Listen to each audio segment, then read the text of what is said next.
Great to meet you and see all of you here, almost face to face, almost. And I check it out the list. Yeah, there are a lot of people around Europe, from Germany, France, Sweden, Finland as well, UK, yeah, Israel. That's great. That's great. So I'm sure that this will be a great session. Great to see all of you here. Old friends. There are some familiar name as well, but all you new friends as well. And I'm sure that this will be valuable session. Hopefully, for all of us, and we have a great guest here as well. And so Mirva Nevalainen will join us soon, a bit later. But first, I go through those key metrics quickly, and then we with Mirva we go through those more deeply with examples and discussions, so that you can get all the value regarding all those metrics. But let's continue. So really quickly, who I am. So Paavo Beckman. I have led teams in teams and companies there in the UK, in the United States, and in Finland as well. And I have created, for example, customer engagement tools and services, big international companies such as Universal and Sony. And nowadays, I'm a founder and chief of development at Catapult. So that is shortly my background, and then if we think about Catapult and InnoPipe, so Catapult is a data-driven research company, and we have collaborated with more than 300 corporations around Europe, small corporations and big ones, and then we are analyzing more than 1 million companies, innovative companies out there internationally all the time. And then InnoPipe is a tool. It's a product that our clients can utilize by themselves as well, so that they can analyze market and find those best solutions based on their needs. And for example, InnoPipe AI, artificial intelligence, analyze all companies in the market and rate those, so that our users can quickly see that which companies are the best ones based on their needs. And that's the tool that we have launched 2 years ago. But that is shortly the basic things what we are doing, and then some kind of customer base that they are small family companies, for example, and then some of the world biggest companies, and they are everything from agriculture to space industry, and from manufacturing to banks, and also from governmental players like tax offices, then to different type of corporations, and so our client base is quite wide, and we are really proud of that we can serve amazing companies out there around Europe. Okay, but then Paul, before we start to go through those more concretely, those metrics, so now you can take your mobile phone, take a camera, and check that QR code, and then you jump to that poll, or you can go to slido.com and put that number 653248.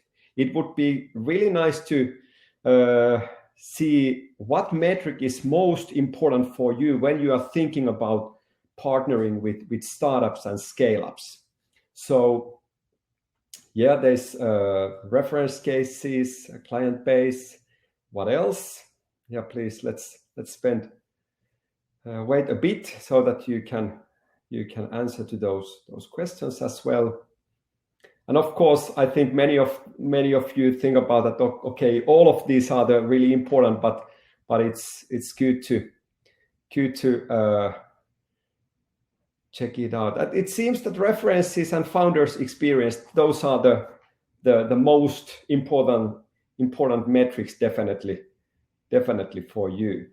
That is interesting, and I definitely agree that these are the really important metrics. So roughly 2/3 references are the most important, and 1/3 the founder's experience. Okay, there are now finances as well. So what is the financial situation of the company, that growth company or startup? And okay, thanks for all of this. That is good to understand your some kind of thoughts regarding this.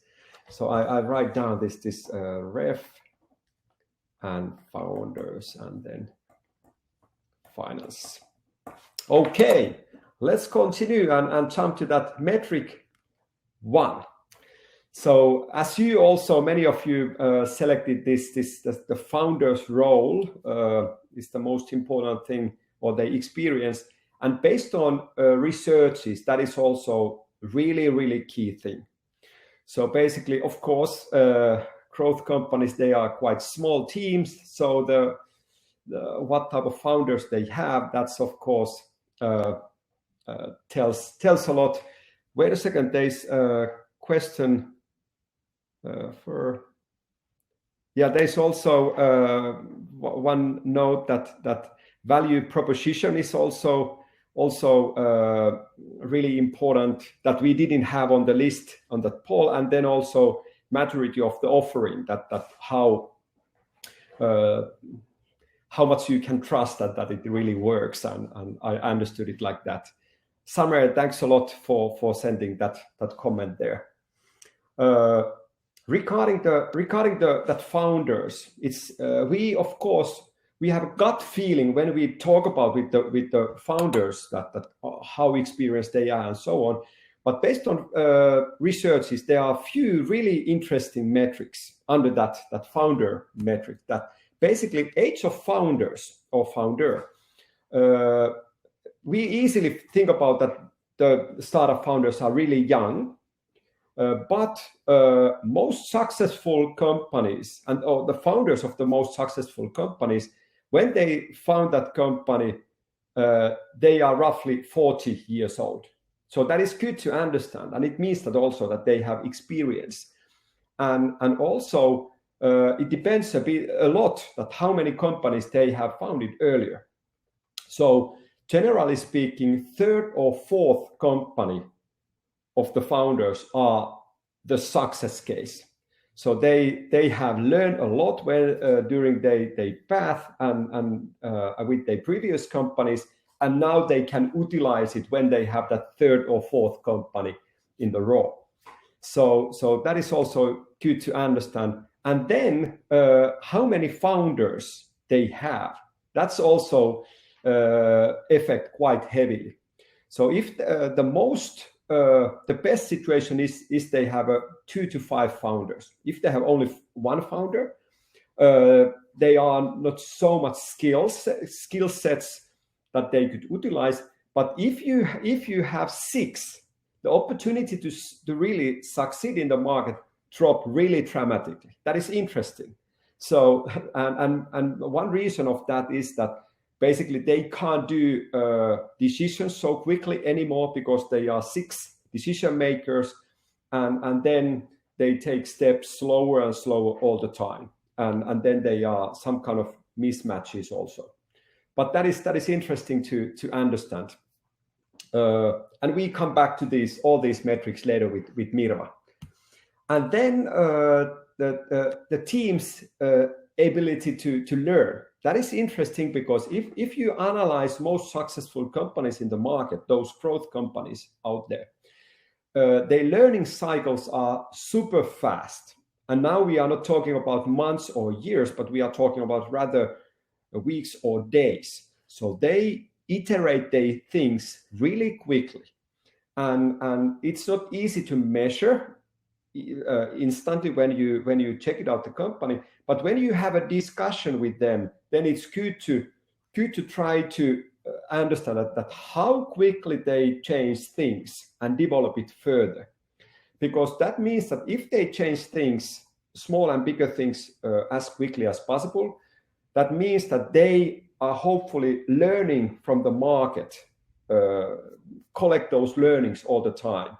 And those best teams can do it, and they can also change the things quickly.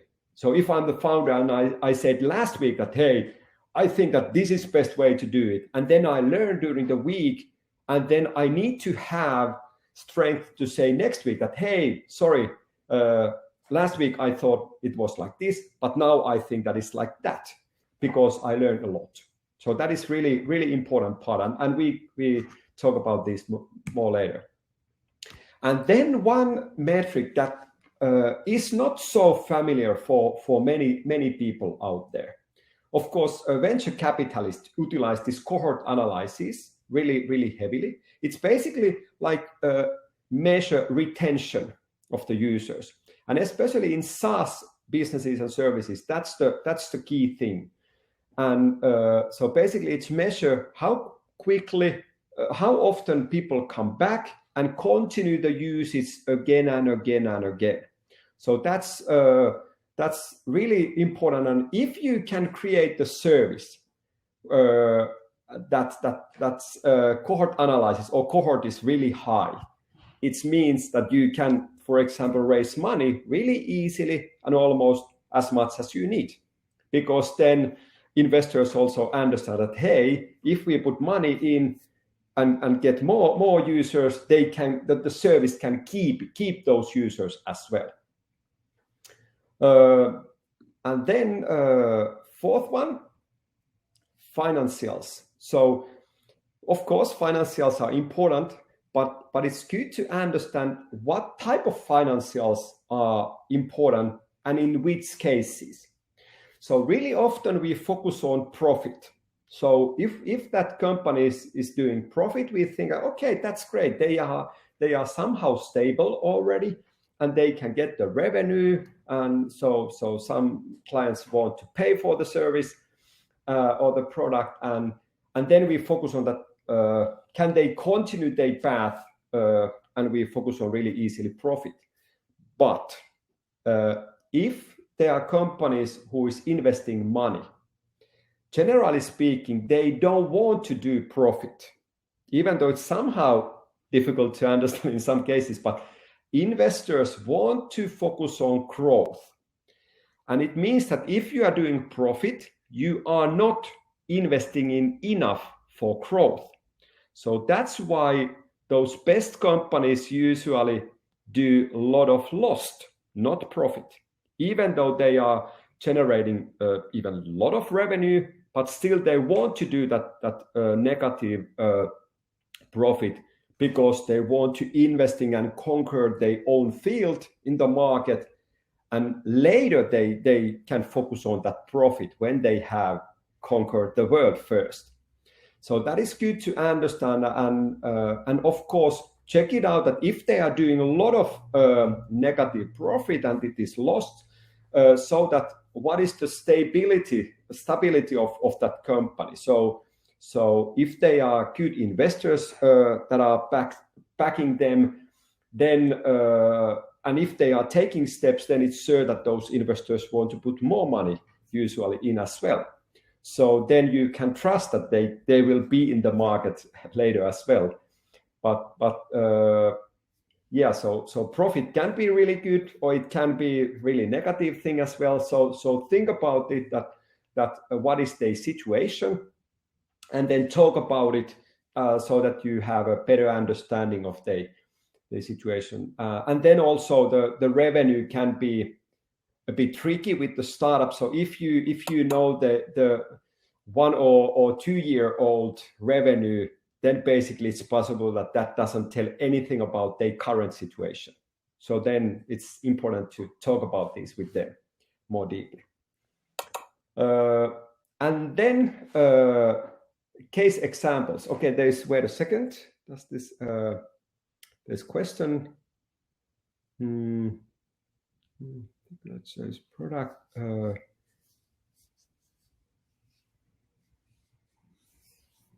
Yeah. So does this also cover?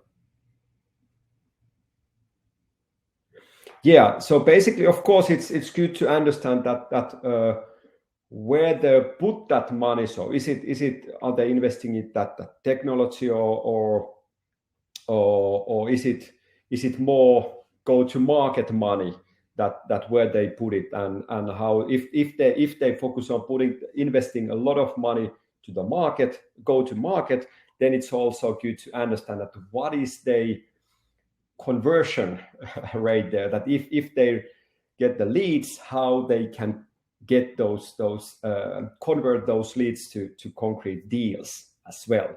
So that is, of course, thanks for that comment, and that's good to understand that where they burn that money. But then if we think about these case examples, of course, if they have a great reference cases, as you also underlined really heavily that it's on that poll that is great. They need to have reference cases and client base, because that gives you trust that someone else has already tested it and someone has they are able to convince someone that this is great service. But it's good to understand that the reference list is good and the bigger names they have there, that's great. But for you, I think the more important thing is that to learn how those cases basically how they have, in which cases they have succeeded and what they have failed, why they have failed, so that you can learn together with that growth company and think about that if you start collaboration, how you don't screw up and how you can avoid those risks to fail. So and utilize those success factors that they have learned with other clients already. So I think that it's really good to talk about these reference cases more concretely, not only check it out the list that there are a lot of nice logos there, but also understand that those learnings there, because then you can utilize those and avoid those risks as well. But these are the some kind of key metrics that we will go through with Mirva. So Mirva, welcome. Hopefully you can jump in soon. So Mirva is a partner, a startup mentor at Nordic Startup School, and also former head of partner innovation operations at Kone.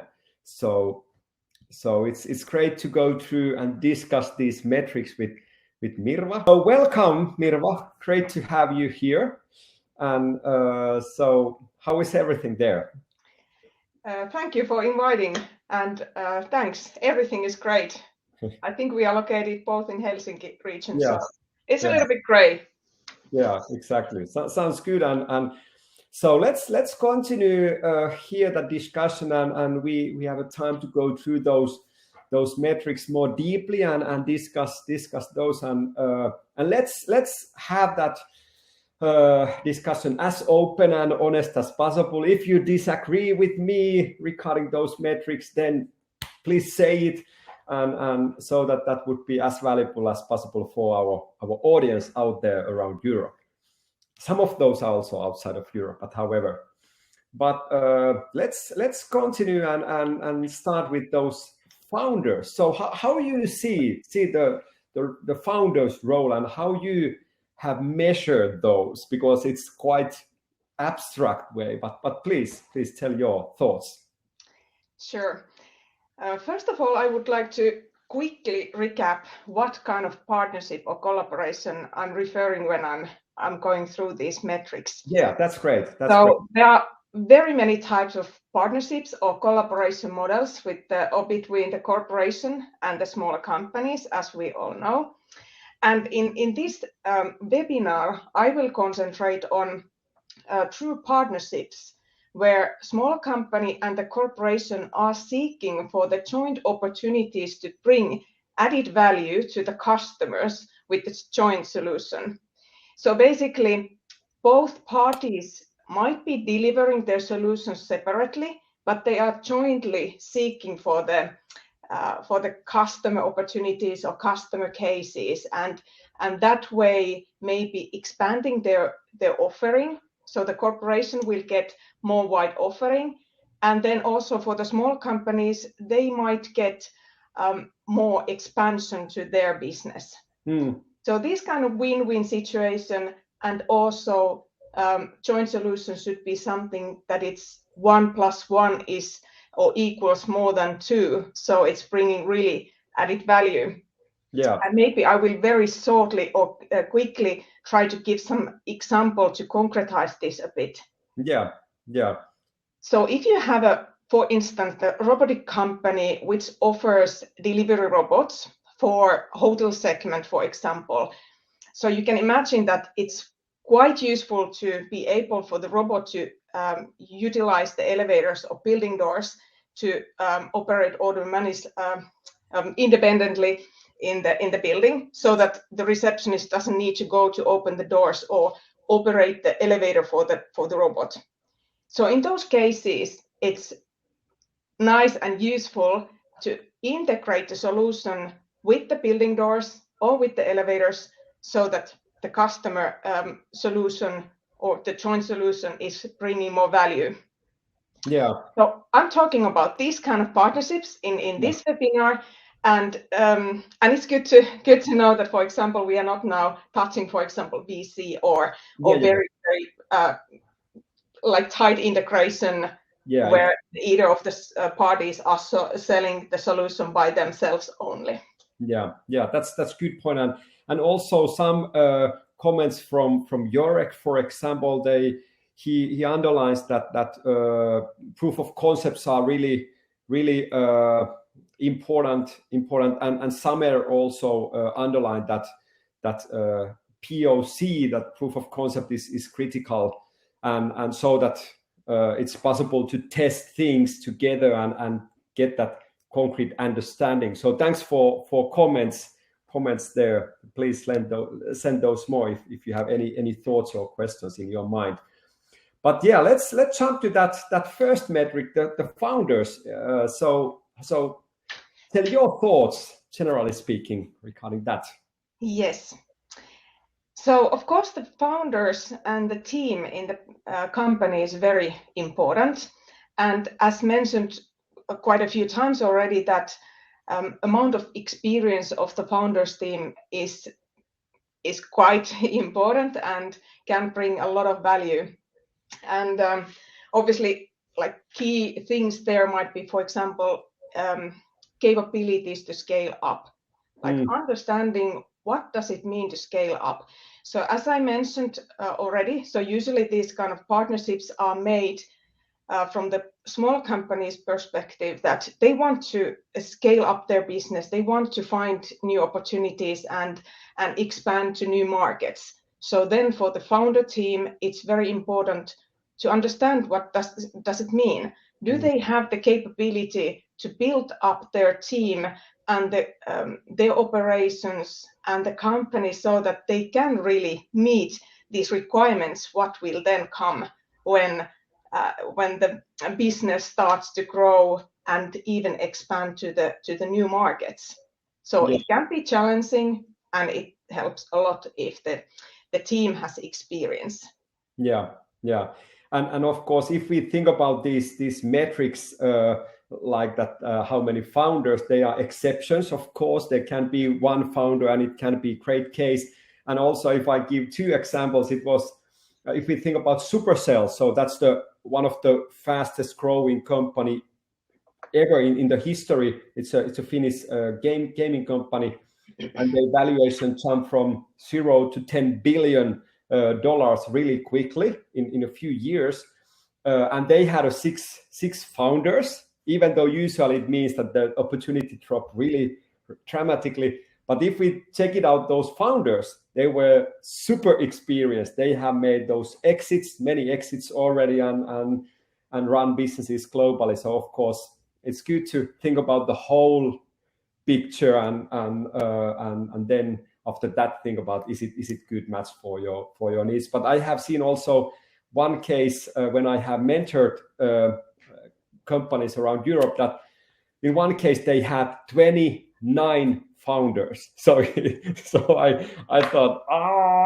that's the nightmare. So if they would like to do even one decision, it takes usually quite a lot of time. So that's of course really nightmare situation. But do you have had in Kone or somewhere else the situation that you and your colleagues have had some kind of different view regarding the founders, or is it quite easy to measure the experience and the capabilities to really take steps and grow? For sure, it's not like there is no very easy way to measure it. Like even if some companies might have the founders who has already on the third round of building the companies, it doesn't really mean that they would be still experienced in those areas what is needed in this collaboration form. So it is something that you will learn to sense when you are talking about certain things with the teams and listen what is their attitude and what are their view on kind of like, for example, setting up the customer service. Like if we're talking about expansion to the other markets, like how they see what kind of service their customers will need when their solution is operating there. If it's like, for example, local languages there and so on. So you will learn when you talk with the team. But then also like maybe good to ask about the risk management. How the team sees that and what kind of risks do they see when growing the business or expanding to the new markets. So it's also maybe a good way to evaluate the experience that's really good point. And then if we check it out, that learning curve or learning cycles, so how you see that? And yes, this is also a very, very important topic. I think similarly not very easy to measure. Like there is no real like, okay, 1 or 2 is the like a good number and then 17 is bad number. So there's no any like clear scale in that sense. I would say, as well as you mentioned, that it's very important that the companies has capability to adopt the market changes and understand the business model change needs. So that's very crucial. Very important to understand what is the customer need and is the solution meeting the customer need. So extremely important. And on the other hand, when you are collaborating with the corporation, it's also good to remember that the joint solution is good to have established, so that the joint solution is not changing every week. Because it might be a little bit challenging for the corporation to keep on track on the changes. It's big organization in there, and the wheel what is turning when you are implementing this joint solution takes a while. So rapid changes in the product itself might be a little bit challenging for the collaboration. And that is interesting that when we measure those success cases in the market out there, those most successful companies, growth companies, basically launch their services, for example, new version of it really quickly and really often. So at least it's good to understand it and think about, is there, for example, API capabilities that corporation and the growth company that they don't need to do everything manually all the time if they think about development, but also the integration is as smooth as possible and can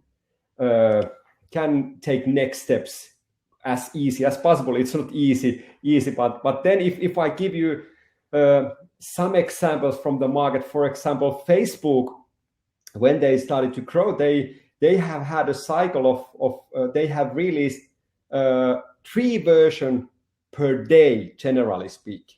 Every day, 3 versions they have released it.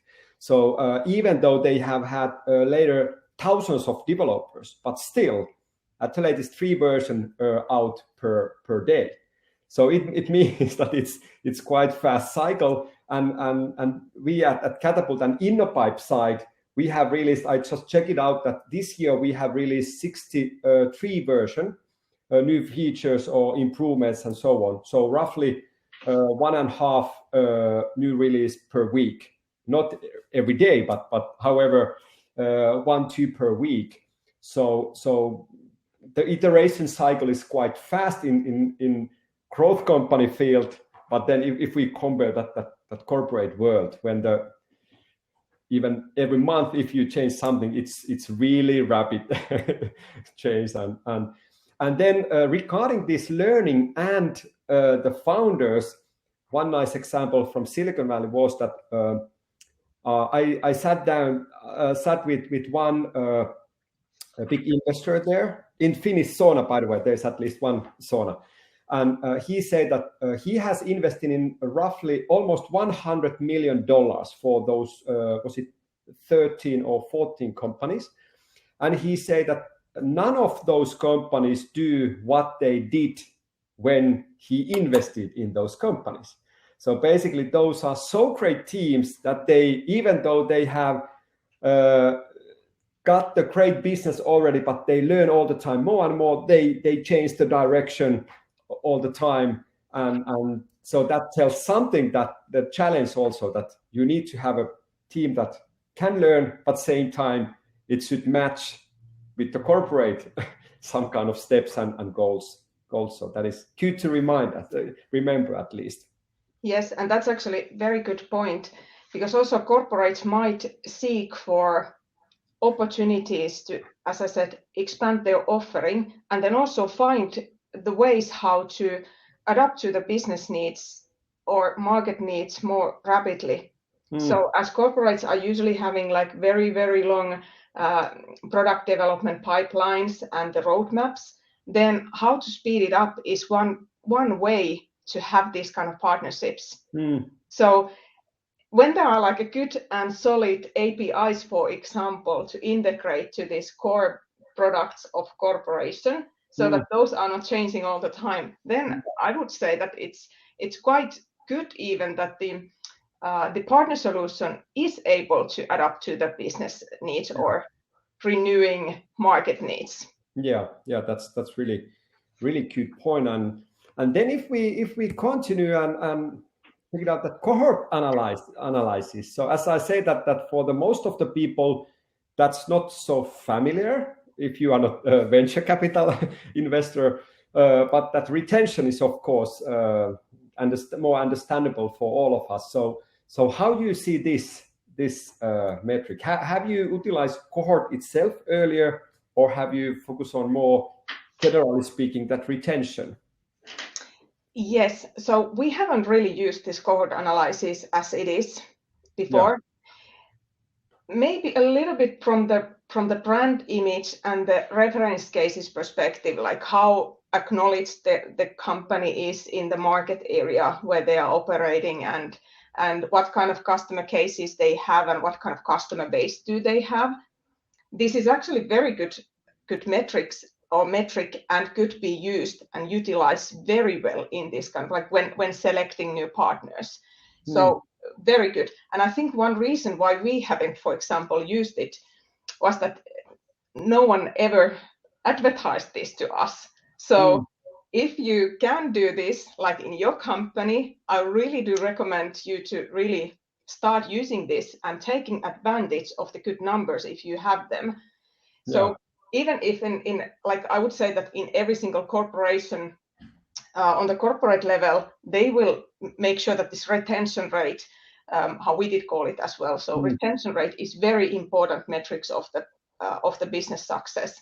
So I definitely recommend you to utilize if you have this number and if you are following up, and if not, start following it up because it's very important. Yeah, and maybe if we think about this partnership with the bigger company and the smaller one, maybe it's good that if corporate guys, if they at least put the effort for that and also challenge a bit those growth companies, that if we are talking about any kind of SaaS related business, for example, then to ask that, okay, could you show your analysis, your data regarding the retention or cohort analysis, so that then you at least you see that how they react and do they have those and are they proud of it and they put the table that, hey, we have a great cohorts here, or do they feel that no, we don't understand anything about the whole topic? Then you maybe see that they are not focusing on maybe the right things, because that cohort analysis are as I said earlier, that if you have a great cohorts, then the world is open for you because then people love your service. And if we think about those companies who have had really high cohorts, they have done amazing big partnerships also. If we think about, let's say, WhatsApp, for example, they had only 8 full-time employees and 4 part-time employees. So altogether a bit more than 10 employees. And then suddenly the valuation was 18 billion euros. When Facebook, they engaged their users so heavily, instantly, that they continue to use it and usually many times per day. So then from the bigger company perspective, it was that, okay, if that would be part of our ecosystem, then we can engage all users out there. And especially when same time the Facebook engagement was dropping. So basically that underlined that the value is huge if you can keep your clients. And even though, by the way, regarding WhatsApp, even though they it's free for all users, but they paid more than 50 euros per user. So that was the valuation, was that's more than 18 billion, because they show the data that, okay, we can keep everyone that we can get in. So those are the good examples. And by the way, regarding that cohort analysis, we will send all of you that you are on the other side of the screen, we will send you some information of that cohort so that you can utilize it more concretely. It's quite simple, but it's really it measure. It doesn't. You can't you can't lie for yourself when you check it out, those cohort analysis. It tells really concretely how you can keep those people. And then if we continue and wait a second, there's some comments.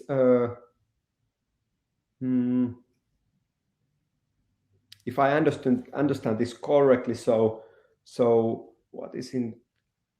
Yeah, could you tell shortly that digital platform of Kone? So what does it mean concretely, and regarding the technology perspective? So you open it a bit already at the beginning that robotic company and elevator can communicate together, for example. But open that with few sentences. That what does it mean concretely that in a Kone case? Yes, I think it's very broad topic as well. And if I summarize it, is of course not only brand, it's very much for providing added customer value. So making sure that the solutions or the equipment are working safely in the field, so that there are no breaks and there's like a prediction of the maintenance cycles and so on. So very much about the technology in that sense, but also customer value. And then also on the other hand, like when we are supporting the core business, like maintenance business, and also new equipment, like as you can imagine, like elevator is just like like roughly saying steel box working or running up and down. It can be much more. It can bring much more added value, for example, for the robotic companies or people who needs assistance or anything like that. So there's plenty of opportunities. So technology enables a lot of added customer value in many segments. So I would actually not say that it's brand or technology. It's more like customer value. Yeah, and maybe that's some kind of key thing there is that the new elevators can communicate with other services and products so that it's possible to build good combinations and also communicate for maintenance purposes as well, that in advance. So that is maybe the key thing there. And it has been honor to work for KONE also many years at Catapult. So yeah, KONE is doing a lot of things really amazing ways. So that's great. Yeah, there's one thing from Summer. So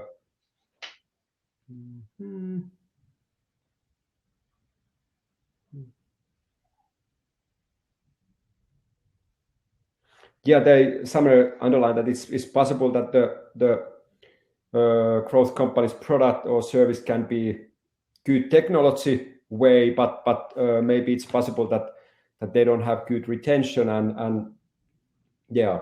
So of course that's the there are a lot of things that technology is great, but the retention is not. That's usually the case. So but if company can combine these two things, then there's something, especially when you Mirva underline this added this value for the users, then you definitely can bring that to the table if you can combine that technology and retention as well. Indeed. And I would actually say to that it's important to understand what is the reason why the retention rate is not high. Like, for example, if we talk about apps, like we have hundreds of applications in our mobile phones nowadays. So not many people just want to have 10 more. So, for example, when you are thinking about partnerships with other companies, could it be so that you could utilize the same app, or is it already established app? If we think about buildings like multifunctional buildings where are, for example, office and the residential building and so on, they might have already building app. So can your solution or service already utilize something existing? Yeah, that is really, really, really good point. Because based on facts and metrics, most of people do not even open, never ever that application that they download.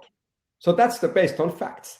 So they check that, I download this, but they don't ever open it. So it's not easy to engage people basically. So if you can utilize some existing things already, it's big plus. But let's jump to the next one, the financials. Tell more about your thoughts regarding this. So when we take a look at this partnership from the corporate perspective, this is quite important, so that the partner company is established, it's mature enough, so that if we start a collaboration and the corporation is willing to, for example, sell internally this joint solution to their sales force and to the front lines. So then it's really, really important to know that the partner company will be there in 2 years' time still. So, and as Paavo, you said that, okay, the profit is not always the key thing to measure, as the scale-up companies usually do invest a lot to the future development, which is good. However, the customer days need to be so strong and the cash flow that even if there are some hiccups, like a little bit missteps in new development programs or something like that, so that it won't kill the company.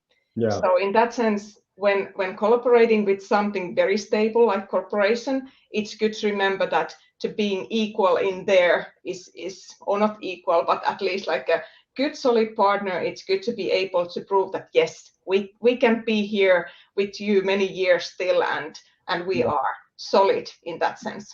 Yeah, and I think that also if we think about those companies who is raising money from investors and they are doing losses because of that all the time, it's also good to even check it out who is investing in, because if those are the bigger investors who have enough money to investing more and more, then it's at least the trust, the stability is it's bigger than if they are some kind of really small player who even though they would like to investing more, but they don't have money, then it's bigger risk, of course.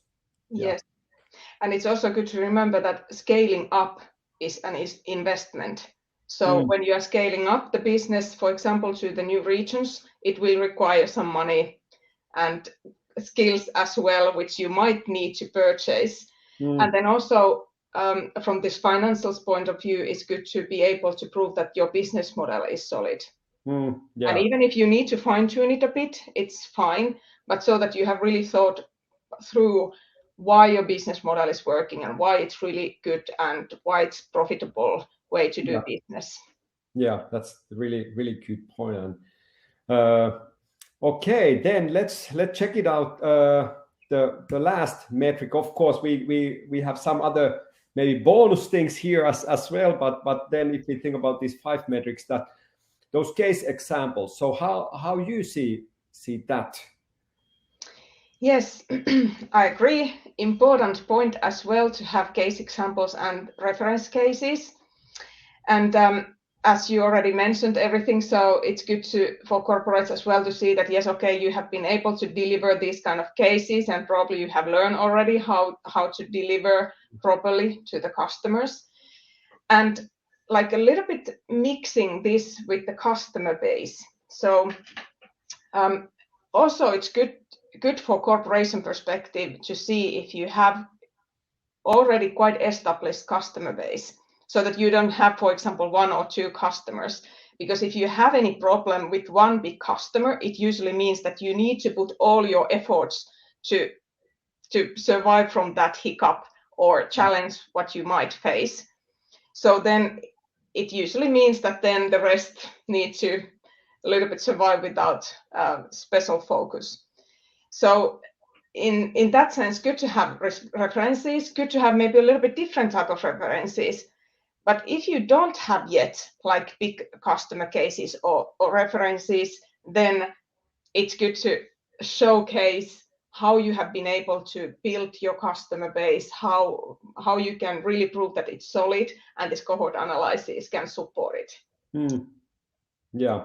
What type of experiences you have that what type of client base or references have been most useful for you and yeah? Yes, good question.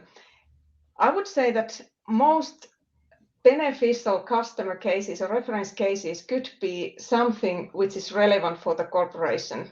So if you can somehow find out who are customers already of this corporation, and you can do the reference case with this customer, it's always beneficial. So the corporation can think, okay, so you're already working with my customer, so yeah, this is good starting point, and we can actually go there and together and discuss with this customer whether they would be interested in having this joint solution. Yeah, and maybe that gives also some kind of starting point to concretize things, because I think that is also one challenge, that even though corporations feel that, hey, this could be good case for us and bring the value for our clients, but then the concrete starting is quite challenging, of course. So yeah, how you see it? Is it in your case what you have had on your table, that is this common customer base, is it some kind of fast track somehow if you compare the situation that it's? Yes, and it makes things much more easier if there's already customer pull.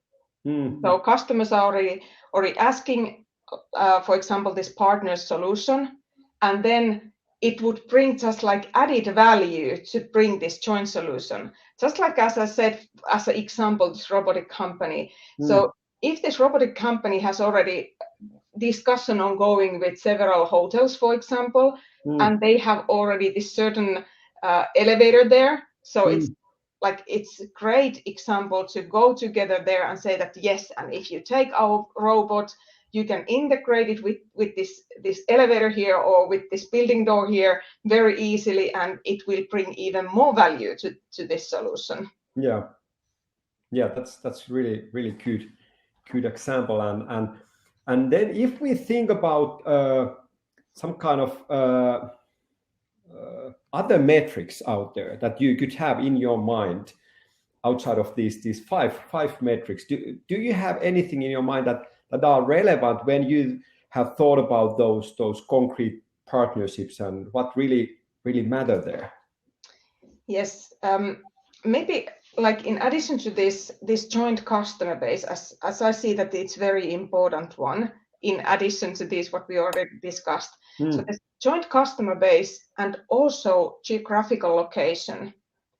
So that already the starting point is easy, and you can showcase somewhere that yes, this is working, we are good partner to collaborate with, we are easy to collaborate with, and we can very easily to bring added value to both parties.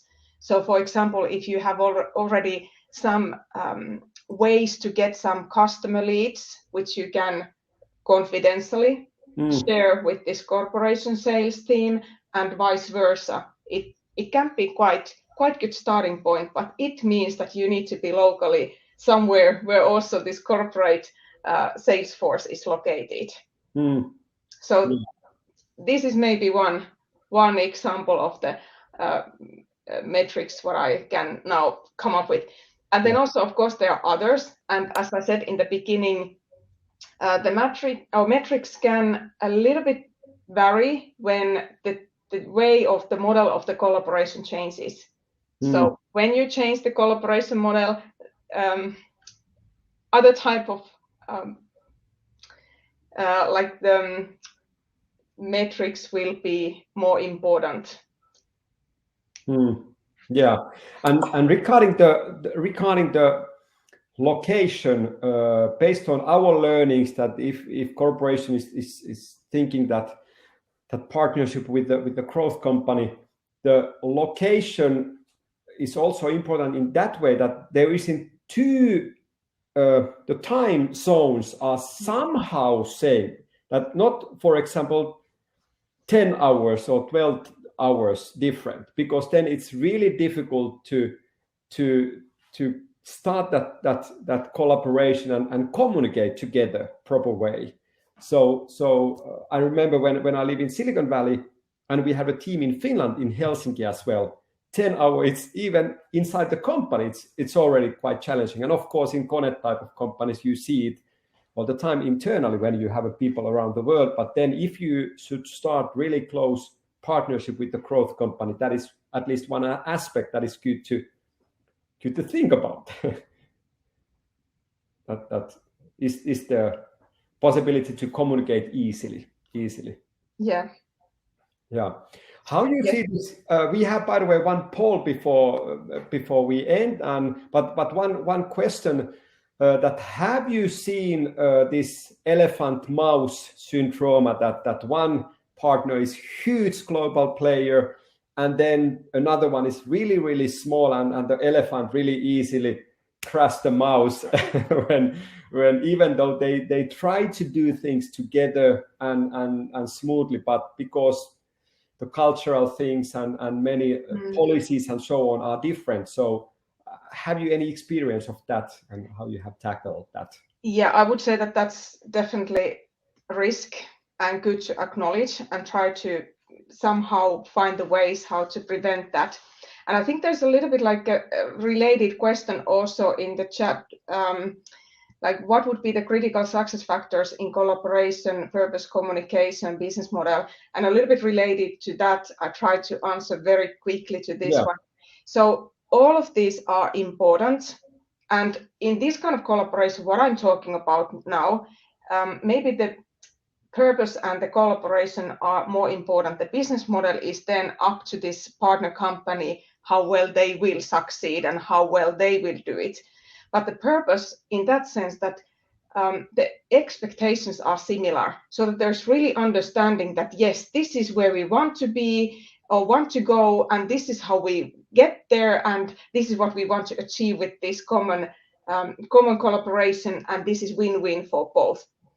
And then that needs to be clear. And the communication, it needs to be very clear how to communicate between corporation and the small company.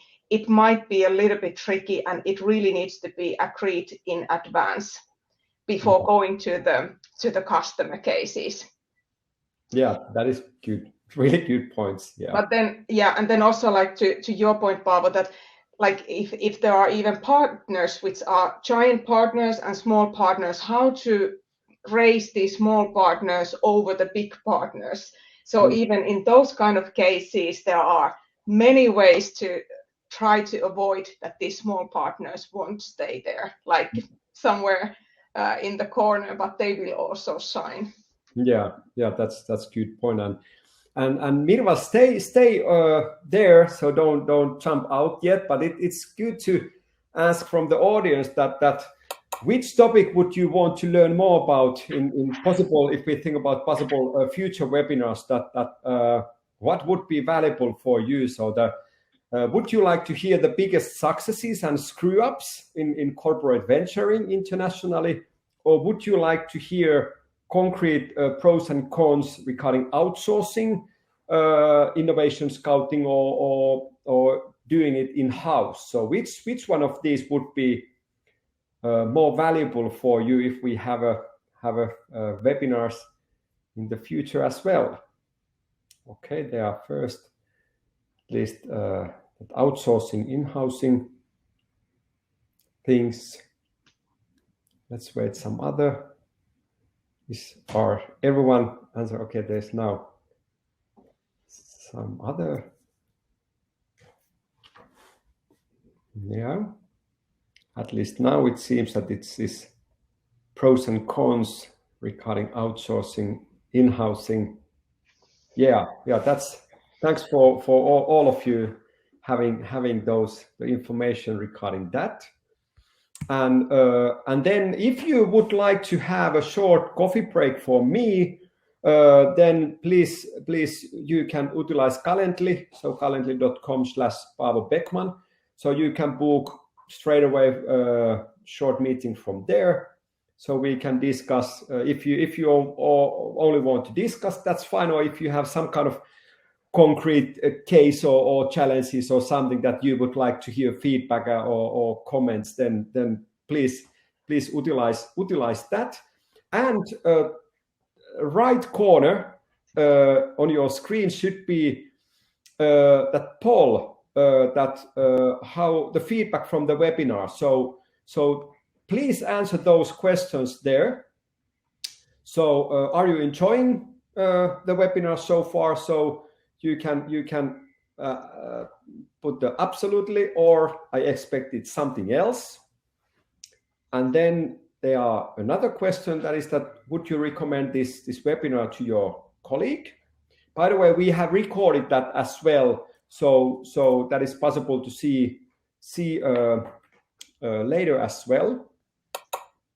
So there is that, would you recommend? And then the last question is that if you have any other feedback or suggestions, so we are more than happy to hear all your comments or questions or ideas, so that we can develop these things further. But hey Mirva, I would like to thank you a lot. It was great to have you here with me, and I'm sure that you brought a lot of value to our audience out there around Europe. So thanks a lot for this. Do you have anything that you would like to, your last word, what you would like to say to our audience?